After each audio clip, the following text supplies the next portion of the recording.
Bon, on va terminer avec la situation d'évaluation numéro 4 pour ce qui concerne la leçon 2 sur le mouvement d'une particule chargée dans un champ magnétique uniforme. La situation d'évaluation 4 traite le cas d'un cyclotron comme une application du champ magnétique. On va lire et essayer de résoudre cette situation d'évaluation. Un cyclotron comporte deux demi-cylindres creux D1 et D2, séparés par une distance très petite par rapport à leur diamètre.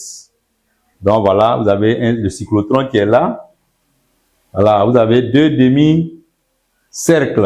Voilà, vous avez un ici, vous avez le D1 et le D2, séparés par une petite distance, très petite distance.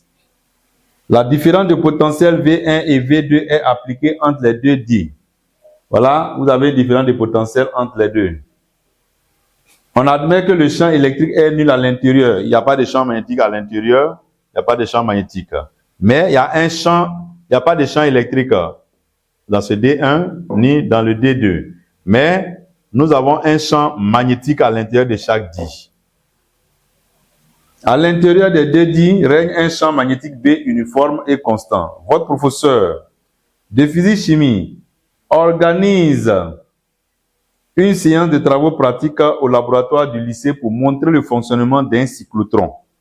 Pour cela, il injecte à l'aide d'une technique appropriée des protons dans D1 en A. Donc, on va injecter des protons à partir d'ici avec une vitesse V0 perpendiculaire au champ B. Le champ B étant là et sortant. Il décrivent un demi-cercle dans D1 et ressortent en A'. Alors, donc là, si j'applique le trièdre, la présence du champ magnétique, il y a une vitesse, on a des particules qui sont chargées positivement, donc on va considérer que le pouls sera dirigé. Donc, ces particules vont décrire un cercle qui sera tourné vers A'. Voilà. Donc, on dit voir figure. On vous donne la masse du proton, la charge élémentaire, là, le champ magnétique, l'intensité, la tension maximale entre les deux dits. Tu es sollicité pour montrer comment fonctionne le cyclotron. 1.1 donne l'expression du rayon de la trajectoire en fonction de M, E, B et V0. Donc voilà, on vous demande de donner l'expression du rayon de la trajectoire en fonction de E, M, B0. Donc on a dit quoi? Dans le D1, la particule va décrire une trajectoire circulaire. Une trajectoire circulaire. Et on vous demande de donner le rayon de ce cercle. Voilà. Nous avons appris à résoudre ce genre de problèmes déjà un peu. 1. On nous demande de donner, de décrire, oh non, le 1, on nous donne l'expression du rayon. Expression du rayon. Expression du rayon. Expression du rayon. L'expression du rayon, on aura quoi? On va essayer d'abord de donner l'expression directement, bon, sans toute démonstration. Si je maîtrise mon cours, le rayon, on a dit quoi? Pour un mouvement circulaire, le rayon égale à quoi? M, V, 0, sur valeur absolue de Q, B. M étant la masse de la particule, V étant la vitesse initiale de la particule, Q étant la charge de la particule et B, l'intensité du champ B. Or, ici, dans notre cas, on a affaire à quel ion? On a affaire à l'ion, on a affaire à des protons. Les protons ici, Q égale à E, ce qui implique donc R égale à M V0 sur EB. Voici le rayon du demi-cercle. Et on va passer à 1, 2. 1, 2. 1, 2, qu'est-ce qu'on nous dit? 1, 2, on nous demande exprimer littéralement la durée delta T1 du mouvement de A à A'. Donc, on nous demande la durée de A à A'. La durée ici, qu'est-ce qu'on va faire? On dirait que la vitesse est une constante. La vitesse est égale à quoi? Ça fait la distance parcourue. La durée delta T. delta T1. La vitesse, ici, dans ce cas, notre vitesse, qui est une constante, égale à quoi? La vitesse égale à la distance divisée par la durée. Ce qui implique donc quoi? La distance delta T1 serait égale à quoi? À la distance parcourue dans le D1 divisé par le V0. Or, dans le D1, quand on regarde le D1, on a ceci. Voilà, nous avons ceci. Nous avons le D de la distance parcourue qui est là. La distance parcourue, c'est le demi-périmètre d'un cercle. Demi-périmètre, ce qui implique quoi? Périmètre d'un cercle égale à quoi? 2πr. Demi-périmètre divisé par 2, donc c'est égal à πr. πr divisé par quoi? Divisé par V0. Voilà, c'est le demi-périmètre. La distance parcourue, c'est le demi-cercle, demi-périmètre. Donc finalement, je vais remplacer R par son expression delta T1 égale à pi V0 multiplié par quoi? Par M V0 sur EB. On va simplifier et delta T1 égale à pi M sur EB. Voici delta T1. Delta T1. Bon, ici on suppose c'est le centre. Ok, nous avons répondu à la deuxième question. 1, 2, la durée égale à V0, distance divisée par la durée. La durée sera égale à la vitesse. La distance divisée par V0. La distance étant quoi? C'est le demi-périmètre, la distance parcourue. Alors nous avons de A à A', et demi-périmètre. Maintenant, si on faisait de A' à celui-là, là, on a le périmètre d'un cercle. Nous avons le demi-périmètre, on dit périmètre d'un cercle là, 2πr. Demi-périmètre, 2πr divisé par 2, c'est donc πr. Et R étant là, on remplace et on trouve la durée. La question 1.3. 1.3, qu'est-ce qu'on nous demande? Dis ce que représente cette durée delta T1 et précise si elle dépend de la vitesse V0. Delta T1, c'est le temps mis par le proton pour parcourir. Pour parcourir quoi? Le demi-cercle décrit dans le D1. C'est-à-dire dans le D1. Donc je reprends. Ici, delta T1, c'est quoi? Delta T1 est le temps mis par la particule, c'est-à-dire par le proton, pour parcourir le demi-cercle décrit dans le D1. Voilà, décrit dans le D1 lorsqu'on est en train de faire un tour. Delta T1 représente le temps mis par le proton pour décrire le demi-cercle décrit au cours du premier tour. 1, 2, 1, 3. Delta T1 représente le temps mis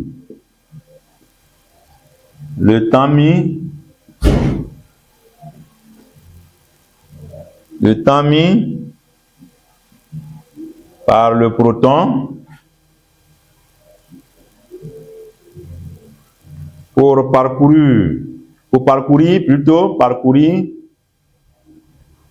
pour parcourir le demi-cercle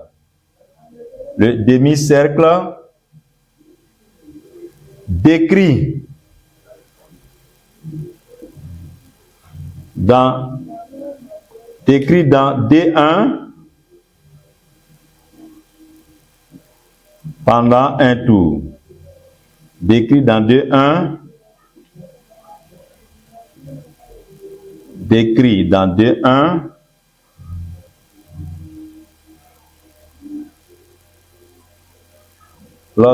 pendant un tour. Voilà.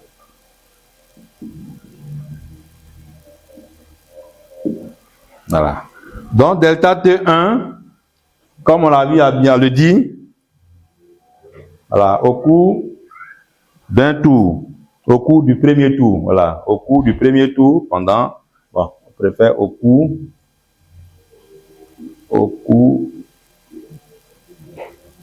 du premier tour.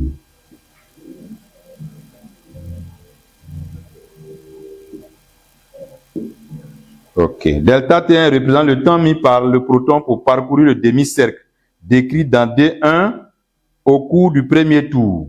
Donc voilà le delta T1. Et on nous demande, est-ce que le delta T1 dépend? Est-ce que ça dépend de la vitesse? On constate que le delta D1 ne dépend pas, n'est pas fonction de la vitesse initiale. Delta T1 n'est pas fonction de V0. Alors, delta T1 est indépendant. Là, on nous demande si c'est à dépend. Alors, delta T1 ne dépend pas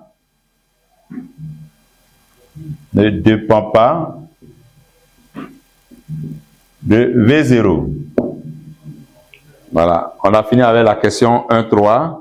Donc, la toute première question, c'était le rayon. On a déterminé le rayon. La durée, delta T1 de A à A'. Et ce delta T1 reprend quoi? C'est le temps mis par le proton pour parcourir le demi-cercle.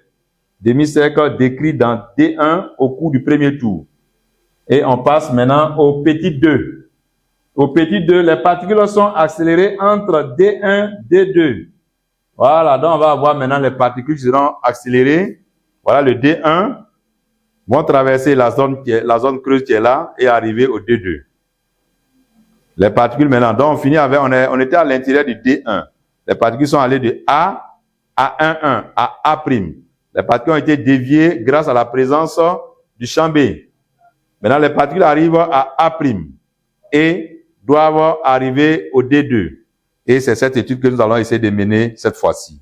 Les particules sont accélérées entre D2, D1 et D2 par un champ électrique. Donc, ça dit que vous avez un champ électrique qui règne entre les deux creux, entre les deux dits, comme le test nous le dit. Et on nous demande de faire quoi? 2,1 représente le sens du champ électrique E pour que les particules soient accélérées. On doit représenter le sens du champ électrique E. 2,2 sans représentation de E.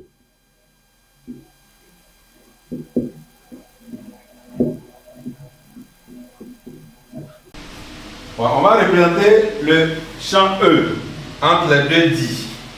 Entre les deux dits, on a une force électrostatique. C'est-à-dire vous avez les particules qui vont traverser D1 à D2. Ils vont traverser les deux dits. Donc ici, on doit représenter. On a la force électrostatique Fe qui est égale à QE entre les dits. Entre les dits. Voilà, entre les dits, on a Q étant supérieur à 0. Ce qui implique donc quoi? Fe et E, même sens. Le même sens. Donc, s'il doit représenter, nous avons, voilà, lui là, le D1, le D2. D1, D2. Et là, vous avez le point A' qui est là. Les particules sont là. Voilà la trajectoire des particules. La force électrostatique est là. Fe. Or, on dit quoi? On a dit quoi? Q étant supérieur à 0, on dit en même sens. Donc, ça veut dire que le champ E, entre les deux, voici la représentation de E. Voilà. Les deux en même sens. Représentation de E. On va passer maintenant à la question 2,2. 2,2, signe de V1 moins V2. On a dit quoi? E décroît les potentiels. E décroît les potentiels. a dit quoi? E va des potentiels les plus élevés vers les moins. Voilà. Ce qui implique donc quoi? Hein? Et qui veut dire quoi? D1 est chargé positivement. Ce qui implique donc V1 supérieur à 0 et V2 inférieur à 0. Par conséquent, V1 moins un nombre positif moins un nombre négatif, ça nous donne une grandeur positive. Donc V1, V2 est supérieur à 0. Donc sur le schéma, je peux avoir plus ici, pas de plus et il arrive au moins. Voilà ce qu'on pourrait dire sur le signe de V1 moins V2 lors du premier tour. Voilà, là on est parti de là. Voilà, c'est le premier tour. Au deuxième tour, on ne sait pas. Le demi-cercle, quand on a décrit le demi-cercle, lorsqu'on traverse, voici le centre de E. Quand on sera dans D2, on doit venir en D1. On va étudier ce cas également. Je passe maintenant. On passe maintenant à la question au petit 3. Le petit 3, on nous dit les particules pénètrent dans D2. Donc je reviens ici. On est parti de là. On est arrivé ici, on a fait l'étude, c'était le petit 1. On arrive de A' et on est arrivé ici, c'était le petit 2. Le petit 3 maintenant, on nous dit les particules pénètrent dans D2. Donc les particules arrivent dans D2. Décrit sans démonstration leur mouvement dans le D2. On va décrire sans démonstration le petit 3. 3,1. 3,1, on dit de décrire sans démonstration leur mouvement dans D2. Qu'est-ce qu'on constate? On va regarder le schéma à nouveau. Donc ici, on aura les particules arrivent ici avec une vitesse qu'on va appeler V2. V2. Et en appliquant le triangle, on constate qu'il y a un champ B qui est là également sortant. Donc en appliquant le trièdre, on constate que quoi? Les particules seront déviées vers le bas. Donc déjà, il y a ceci. Là, les particules traversent et seront déviées vers le bas. La présence du champ B va occasionner quoi? Va occasionner une trajectoire circulaire parce que V2 est perpendiculaire à B. Donc on aura une trajectoire circulaire. C'est-à-dire que le mouvement va se dérouler d'abord dans un plan, dans le plan, la figure. Le mouvement sera uniforme, vous avez la vitesse sera uniforme et enfin nous aurons un mouvement qui est circulaire. Donc sans démontrer, nous pouvons confirmer que le mouvement dans D2, le mouvement des particules est le mouvement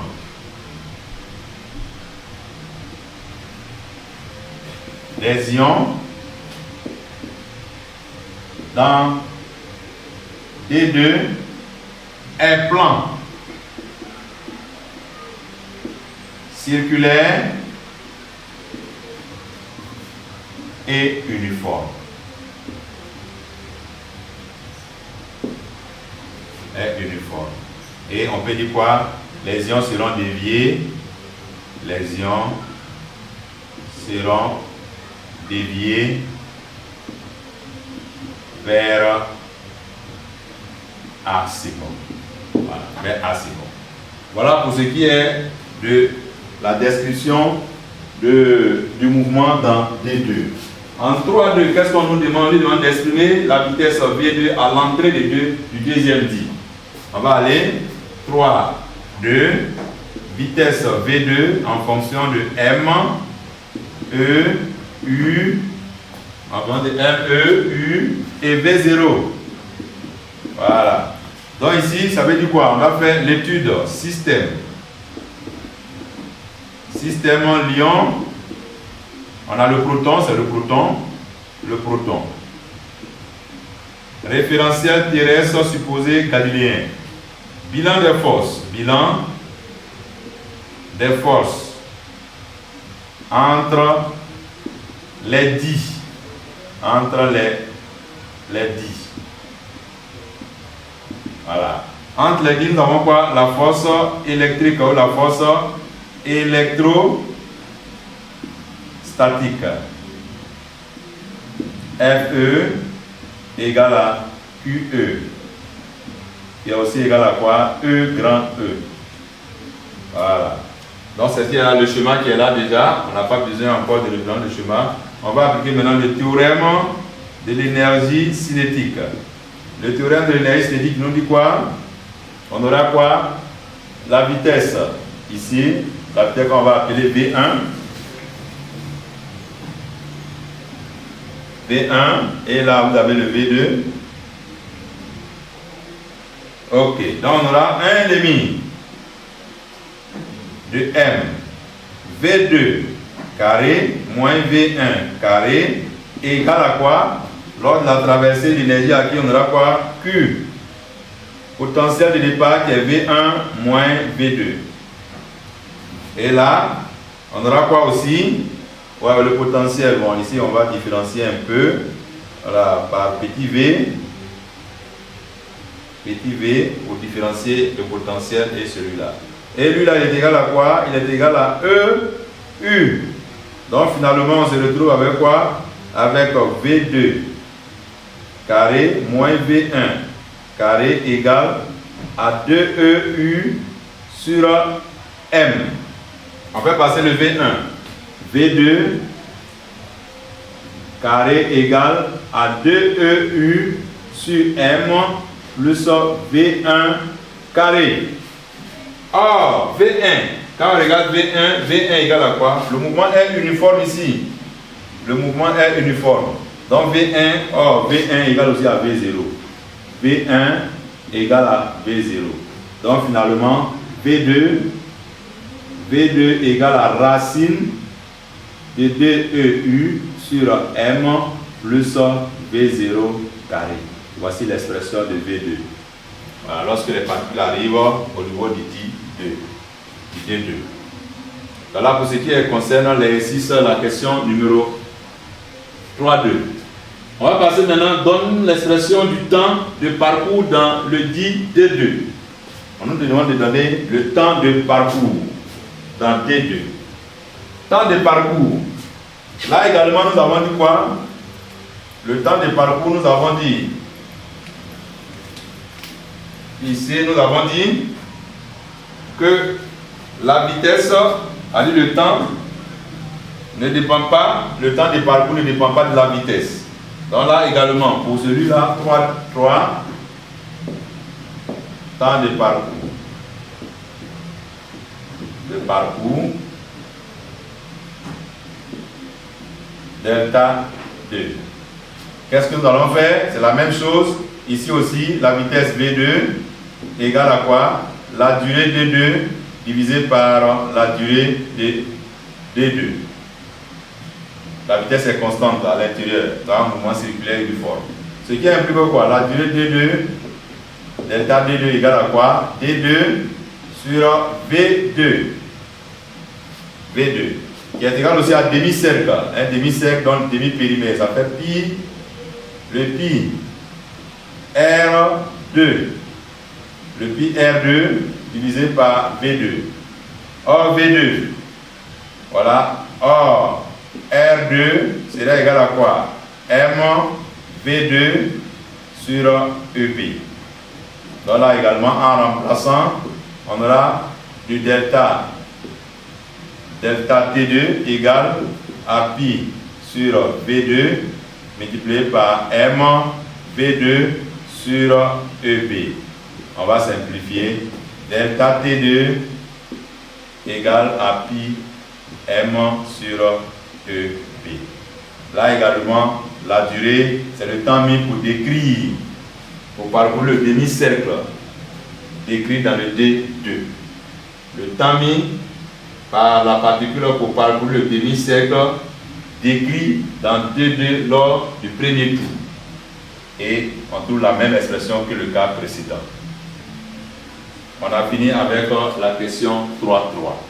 On va passer au 4. Le 4. Le 4, on nous parle de quoi? Les particules sortent de D2 en A. Sortent de D2 en A'. Donc les particules vont arriver. Donc je continue. Voilà mon schéma toujours. Le schéma, on aura les particules qui arrivent là et vont sortir. Vont continuer leur trajectoire. Vont sortir. Voilà. Les particules continuent. Les particules continuent leur chemin et vont ressortir en un autre point quelque part. Maintenant, quelle est la question? On nous dit précise le signe de la DDP V1 moins V2 pour que les électrons soient à nouveau accélérés. Donc c'est le signe, on nous demande le signe 4.1, le signe de V1 maintenant moins V2. Là, vraiment, on a vu que V1 moins V2 était positive, une tension positive. Cette fois-ci, on nous demande V2 moins V2 dans ce cas, pour que les particules soient accélérées de 2,2 vers 2,1. Bon, pour cela, je vais essayer de faire mon chemin à nouveau. A2, le D1, le D2, on a à ce stade, et les particules doivent arriver ici. On a V2, et les particules doivent arriver ici. On nous demande maintenant, si je dois représenter la force cette fois-ci, on a la force qui sera dirigée vers la force électrostatique, Fe. Toujours, le E et le Fe, les deux ont le même sens. Pourquoi? Fe égale à QE. Q supérieur à 0. Ce qui implique quoi? Fe, E, même sens. Donc E sera dirigé vers où? Le E sera dirigé là également. Or, on a dit quoi? E déploie les potentiels. Donc, ça dit que cette fois-ci, c'est ici qui devient plus et ici devient moins. Voilà D1, voilà D2. Donc là, on peut dire quoi? E déploie les potentiels. E déploie les potentiels. E déploie les potentiels. Ce qui implique donc, si ça déploie les potentiels, ça veut dire quoi? D1 est chargé négativement et D2 chargé positivement. Soit on peut dire quoi? V1 est inférieur à 0 et V2 supérieur à 0. Si je fais la différence maintenant, V1, un nombre négatif, moins un nombre positif. Nombre négatif moins un nombre positif, on va trouver inférieur à 0. Donc ça veut dire quoi? C'est une tension qui change de signe selon la position de la particule. Donc vous voyez, dans le premier cas, la première traversée, on a trouvé que quoi? La tension était positive. Dans la deuxième traversée, on constate que quoi? La tension est négative. Donc c'est une tension sinusoïdale, une tension alternative. Tantôt elle est positive, tantôt elle est négative, selon la position de la particule qui traverse. Donc voici pour ce qui est du signe. On va passer au 4.2. Mais si on a le signe, on a dit quoi? C'est une tension alternative. S'il y a une tension alternative, ça veut dire quoi? Elle est périodique. La même chose se répète pour un temps bien déterminé. Qui parle de période parle aussi de la fréquence. Donc ça veut dire qu'on peut calculer la fréquence dans ce cas ici, pour la tension. Pourquoi on nous demande d'ailleurs, calcule la fréquence N de la tension appliquée sachant qu'elle est alternative. C'est ce qu'on a dit tout à l'heure. Tantôt la tension change de signe. Tension positive, tension négative. Quand ça va venir encore tension positive, tension négative. Donc elle alterne, positive, négative. Une tension alternative. Une tension alternative est caractérisée par sa période. La période qui parle de période aussi parle de fréquence. On va déterminer la fréquence.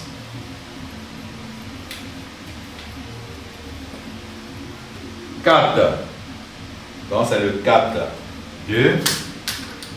4.2. La fréquence. La fréquence N. La fréquence N égale à quoi par définition? C'est égal à l'inverse de la période. L'inverse de la période. Mais on ne connaît pas la période ici. La période, c'est le temps mis pour faire un tour.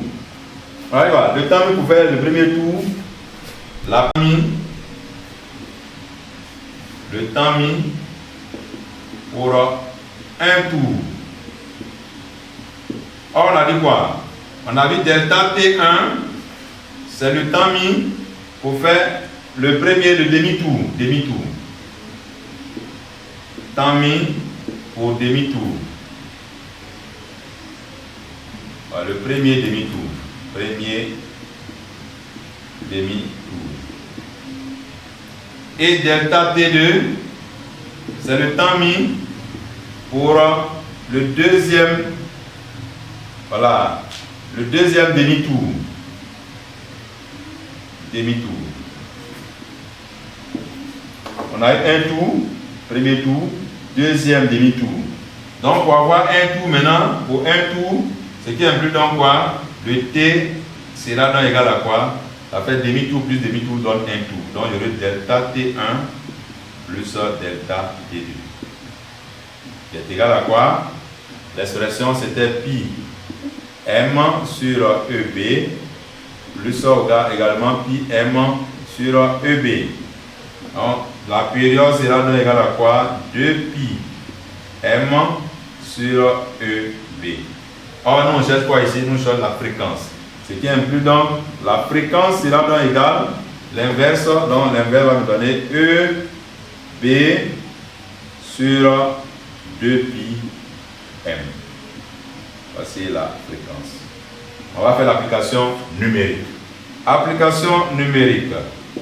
La fréquence sera donc égale 1,6 10 puissance moins 19 multiplié par le champ B. Le champ B vaut 1 Tesla divisé par 1, par 2 plutôt, tant pour moi. 2 multiplié par pi, 2 par la masse d'un proton, 1,67 10 puissance moins 27. On va essayer de calculer, on prend nos machines et on va essayer de calculer. Donc, pour calcul, nous avons le calcul va nous donner, on a du 1,6 10 puissance moins 19 que multiplié 1 divisé par 2 pi multiplié par 1,67 10 puissance moins 27. Tout calcul nous conduit à 15,2 10 puissance 6 Hz. 15,2 10 puissance 6 Hz. Hertz. Voilà la fréquence. Voilà la fréquence. En une seconde, nous avons cette valeur. Voilà, en une seconde, voilà donc le nombre de fois que la même chose se reproduit. Voilà, 1, sont des millions, des milliers de fois. En une seconde. Le même phénomène se reproduit en une seconde, combien de fois? Alors vous avez là, ça fait 15 000, donc vous avez les 6 zéros. Donc on a quelque chose de 15 millions de fois en une seconde. Donc ça dit que la vitesse est très grande. Donc c'est pourquoi on dit que c'est un accélérateur de particules. On passe maintenant à la dernière partie de notre exercice. Les particules continuent ainsi leur mouvement de D1 à D2. La vitesse V0 d'injection du proton étant négligeable. On désire que sa vitesse atteigne, vous voyez, la vitesse doit atteindre quoi? 20 000 km par seconde. En une seconde, la particule doit parcourir 20 000 km. En une seconde, 20 000 km. Donc, détermine le nombre de tours que le proton devra décrire par le cyclotron. Donc, c'est le 5. Le 5, on nous demande le nombre de tours que le proton devra. Le nombre de tours. Le nombre de tours. Le nombre de tours que le proton devra décrire. Voilà, ici, le nombre de tours. Pour une vitesse finale de 20 000 km par seconde. On a combien de tours? Donc ici, on va essayer de faire quoi? On va essayer de déterminer l'énergie cinétique totale acquise pour une vitesse qui correspond à 20 000 km par seconde. Énergie totale acquise. Énergie cinétique totale acquise par le proton pour une vitesse de 20 000 km par seconde.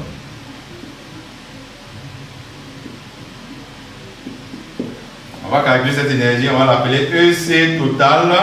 Cela donne égal à quoi? EC est égal à 1 demi de M V, la vitesse, V au carré. J'ai fait l'application numérique.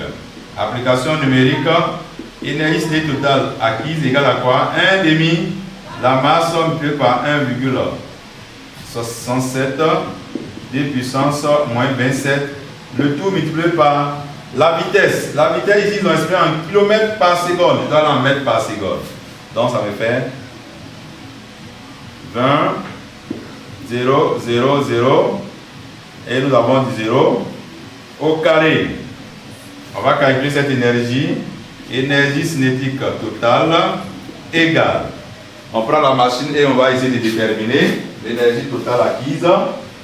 1 multiplié par 1,67, 10 puissance moins 27, multiplié par 20 millions au carré. Énergie totale acquise, 3,34, 10 puissance moins 13. 3,34, 10 puissance moins 13 joules. Voilà l'énergie totale acquise pour une vitesse de 20 millions de mètres par seconde. Ça, c'est l'énergie totale acquise. On va essayer de déterminer maintenant l'énergie acquise par la particule lors d'un tour. Quelle énergie? Lors d'un tour. À chaque tour, les ions sont accélérés 2 fois. L'énergie. Énergie cinétique acquise par la particule à chaque tour, pour un tour. Pour un tour. À chaque tour, l'énergie cinétique est multipliée par 2. L'énergie est multipliée par 2, pourquoi? Parce que chaque fois, vous avez là une première accélération, deuxième accélération. Donc l'énergie est multipliée par 2. À chaque tour, les ions sont accélérés 2 fois. À chaque tour,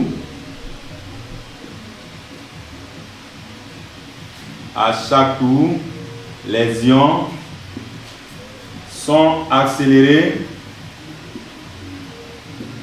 2 fois. Si c'est 2 fois, c'est qui implique quoi? La variation de l'énergie cinétique égale à 2 EU. On va calculer cette énergie cinétique. Application numérique. Delta EC égale 2 multiplié par 1,6. 10 puissance moins 19. Que multiplie U? La tension U, c'est 2000 volts. 2000 delta EC, l'énergie acquise par les particules pour un tour. Pour un tour, on calcule également. Donc on calcule, on va faire du 2 fois 1,6 10 puissance moins 19 fois 2000. Ce qui nous donne 6,4 10 puissance moins 19. 6,4 10 puissance moins 19 joules. Voici l'énergie cinétique acquise par la particule pour un tour. Or, on a une énergie cinétique totale pour une vitesse donnée. Pour un tour, voilà l'énergie cinétique. Et pour une énergie cinétique qui vaut 3,34 10 puissance moins 13, on aura combien? Ici, bon, je crois que c'est 10 puissance 16 joules. Voilà, pas 19, 16 joules. 10 puissance moins 16, voilà. 2000, on va nous faire de 4000, voilà, donc ça va diminuer de 3, voilà. Ici, pour un tour, ça correspond à quoi? L'énergie acquise par la particule vaut delta EC. Mais si j'ai une certaine énergie cinétique que j'ai appelée ET, ça va correspondre à quoi? Ça va correspondre à N tour. C'est N tour là que je ne connais pas. Combien de tours vont correspondre à cette énergie? Donc je fais quoi? Je fais la règle de 3. La règle de 3, c'est qui implique quoi? N égale énergie cinétique totale sur l'énergie cinétique pour un tour. Application numérique. Pour un tour, voilà la valeur. Maintenant, si j'ai une certaine valeur, ça correspond à combien de tours? Donc, je fais la règle de 3. Voilà. Donc, on aura N égale énergie cinétique totale à faire 3,34 10 puissance moins 13 que divise 6,4 10 puissance moins 16.